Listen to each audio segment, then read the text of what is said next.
రాష్ట్రంపై రుతుపవనాల కదలిక పెద్దగా లేకపోవడంతో వచ్చే 3 రోజుల్లో భారీ వర్షాలకు అవకాశం లేదన్నారు వెదర్ ఆఫీసర్స్. రుతుపవనాల కదలిక మధ్య ఈశాన్య రాష్ట్రాలు చురుగ్గా ఉందని తెలిపారు. రాష్ట్రంలో కింది స్థాయి గాలులు ప్రధానంగా పశ్చిమ, నైరుతి దిక్కుల నుంచి వీస్తున్నాయని చెప్పారు. దీంతో రాష్ట్ర వ్యాప్తంగా మేఘావృతమైన వాతావరణం ఎక్కువగా ఉంటుందని చెప్పారు. ఇవాళ రేపు రాష్ట్రంలోని కొన్ని జిల్లాల్లో తేలికపాటి నుంచి మోస్తరు వర్షాలు కురిసే అవకాశం ఉందన్నారు వాతావరణ శాఖ అధికారులు. రైటిక వెదర్ కి సంబంధించిన మరింత సమాచారం కల్పన లైవ్ లో అందిస్తారు. కల్పన, కొద్ది రోజులుగా వాతావరణం మబ్బులకే పరిమితం అవుతుంది, వర్షాలు లేవు. వాతావరణ పరిస్థితులపై అప్డేట్స్ ఏంటి? జ్యోతి, వాతావరణంకి చూసుకున్నట్టయితే ప్రస్తుతం ఋతుపవనాల కదలిక మీరన్నట్టుగానే స్లోగానే ఉందని చెప్పుకోవచ్చు. ఎందుకంటే ఈశాన్య, దాంతోపాటు ఇటు మధ్యకి సంబంధించిన రాష్ట్రాలలో కాస్త చురుగ్గా ఉండడంతో మనకు అటు సైడే భారీ అతి భారీ వర్షాలు కూడా కనిపిస్తూ ఉన్నాయి. ఇటు ఈశాన్య భారతదేశం నుంచి కూడా దాదాపు పశ్చిమ భారతదేశంకి సంబంధించి కూడా ఆ రాష్ట్రాలకు సంబంధించి కూడా అక్కడక్కడ ఋతుపవనాలు చురుగ్గా కదులుతూ ఉన్నాయి. దాదాపు వచ్చే 5-6 రోజుల్లో కూడా భారతదేశం అంతటా కూడా పూర్తిగా ఇటు నైరుతి ఋతుపవనాలు కూడా విస్తరించే అవకాశం ఉంది. ప్రస్తుతం చూసుకున్నట్టయితే ఇటు గుజరాత్ కావచ్చు, మహారాష్ట్ర, ముంబై, గోవా, మనకు అటు సైడ్ చూసుకున్నట్టయితే భారీ నుంచి అతి భారీ, అత్యంత భారీ వర్షాలు అయితే మనకు అక్కడ నమోదవుతా ఉన్నాయి. ఎందుకంటే అక్కడ ఋతుపవనాల కదలిక చురుగ్గా ఉంది. దాంతోపాటు అక్కడ ఆవర్తనాలు, అల్పపీడనాలు కూడా ఏర్పడుతుండడంతో అటు సైడ్ మనకు భారీ, అతి భారీ, అత్యంత భారీ వర్షాలు అయితే కనిపిస్తూ ఉన్నాయి. ఇక తెలంగాణ రాష్ట్రంకి సంబంధించి మనం చూసుకున్నట్టయితే ప్రస్తుతం ఋతుపవనాల కదలిక ఎప్పుడైతే మనకు ఈశాన్య రాష్ట్రాల వైపు చురుగ్గా ఉంటుందో తెలంగాణ రాష్ట్రాల వైపు అయితే కాస్త మందగించినట్టుగా ఉంటుంది. ఆ టైంలో మనకు వర్షాలకు కాస్త బ్రేక్ అనేది కనిపిస్తూ ఉంది.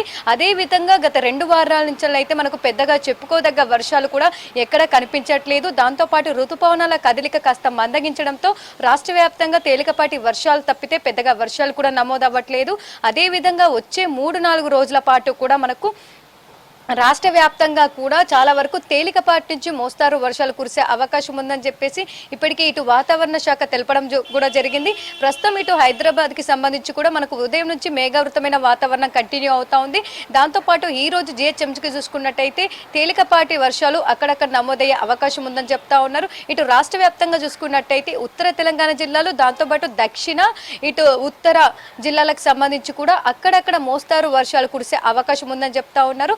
దాదాపు వచ్చే 2-3 రోజుల పాటు కూడా మనకు వర్ష తీవ్రత కంటే ఈదురుగాళ్ల తీవ్రత అధికంగా ఉండే అవకాశం ఉండడంతో దాదాపు 33 జిల్లాలలో కూడా గంటకు 40 నుంచి 50 కిలోమీటర్ల వేగంతో ఈదురుగాళ్లు కూడా వీచే అవకాశం ఉందని చెప్పేసి ఇప్పటికే ఇటు హెచ్చరికలు కూడా జారీ చేయడం జరిగింది. దాదాపు ఈ రోజు 33 జిల్లాలకు కూడా ఎల్లో అలర్ట్ కొనసాగుతుంది. ఈ 33 జిల్లాల్లో కూడా ఈదురుగాళ్ల తీవ్రత కూడా మనకు అధికంగా ఉండే అవకాశం ఉంది. వర్షంకి సంబంధించి కూడా ఎక్కడ కూడా పెద్దగా వర్షపాతం అయితే మనకు ఉండబోదని చెప్తా ఉన్నారు. కాకపోతే వచ్చే 3 రోజుల పాటు కూడా మేఘావృతమైన వాతావరణం అయితే మనకు ఎక్కువగా కనిపించే అవకాశం ఉంది. అదే విధంగా నిన్న నుంచి చూసుకున్నట్టయితే రాష్ట్ర వ్యాప్తంగా మేఘావృతమైన వాతావరణమే మనకు కంటిన్యూ అవుతా ఉంది. ఈ రోజు ఉదయం నుంచి కూడా మేఘావృతమైన వాతావరణం కంటిన్యూ అవుతుంది. దాంతోపాటు అక్కడక్కడ చిరుజల్లులు కూడా నమోదవుతున్న సిచ్యువేషన్స్ కూడా ఉన్నాయని చెప్పుకోవచ్చు.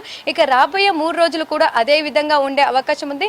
కాకపోతే మనకు మేలో చూసుకున్నట్టయితే ఋతుపవనాలు మన తెలంగాణ రాష్ట్రానికి ఎంటర్ అయిన తర్వాత మనకు భారీ అతి భారీ వర్షాలు కూడా నమోదయ్యాయి. ఇక జూన్ మొదటి నుంచి చూసుకున్నట్టయితే కాస్త వర్షపాతం కూడా తగ్గిందని చెప్పుకోవచ్చు.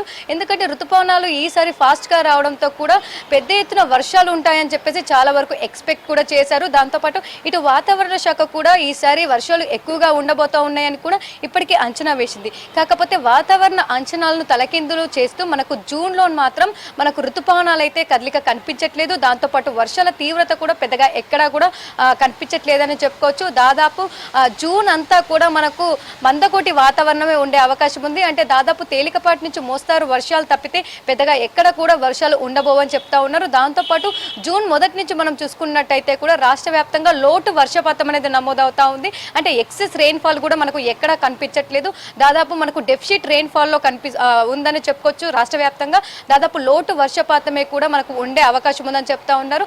వచ్చే 6 రోజుల పాటు కూడా ఎక్కడా కూడా భారీ వర్షాలు అయితే మనకు సంకేతాలు లేవని చెప్తా ఉన్నారు. దాంతోపాటు ఇటు బంగాళాఖాతంలో కూడా ఎలాంటి ద్రోణులు అంటే సినాప్టిక్ కండిషన్స్, ద్రోణులు కావచ్చు, ఆవర్తనాలు కావచ్చు, అల్పపీడనాలు అయితే ప్రస్తుతం ఏవైతే లేవని చెప్తా ఉన్నారు. దాంతోపాటు వచ్చే అవకాశాలు కూడా చాలా తక్కువగా ఉన్నాయని చెప్తా ఉన్నారు. దాదాపు 24 వరకు కూడా మనకు ఇదే వాతావరణం కంటిన్యూ అయ్యే అవకాశం ఉంది.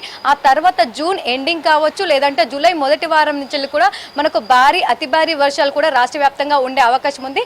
అప్పటి వరకు అయితే తేలికపాటి నుంచి మోస్తారు వర్షాలు కురిసే అవకాశం ఉంది. దీంతో రైతులు రైతులు కావచ్చు, ఎవరైతే కొత్త పంటలు కావచ్చు విత్తనాలు వేసే వాళ్ళు ఉంటారో వాళ్ళంతా కూడా ఎప్పటికప్పుడు వాతావరణ సూచన ఫాలో అవుతూ వర్షాలకు సంబంధించి అప్డేట్స్ తెలుసుకోవాలని చెప్తా ఉన్నారు. ఇక ఓవరాల్గా చూసుకున్నట్టయితే వచ్చే 3 రోజుల పాటు ఈదురుగాల తీవ్రత అధికంగా ఉండే అవకాశం ఉంది. వర్షాలకు సంబంధించి కూడా పెద్దగా ఎక్కడా తీవ్రతకు సంబంధించి కూడా వర్షాలు ఉండబోవు. తేలికపాటి నుంచి మోస్తారు వర్షాలు మాత్రమే అక్కడక్కడ కురిసే అవకాశం ఉంది జ్యోతి.